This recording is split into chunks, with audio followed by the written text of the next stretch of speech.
Це я.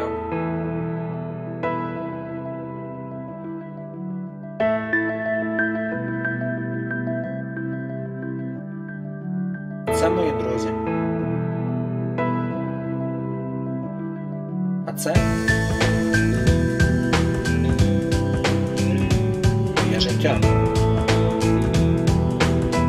Життя, з кожним днем якого я відкриваю для себе щось нове.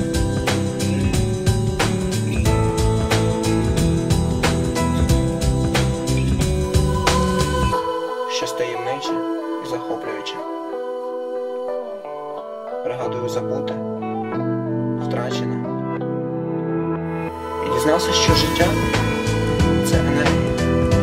Енергія, що формує матерію, керує всіма процесами, є усюди, починаючи від атомів, закінчуючи всесвітом.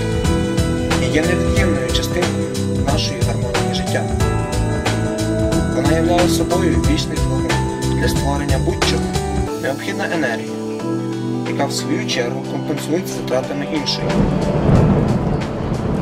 Безперервний потік, збалансоване, замкнуте коло.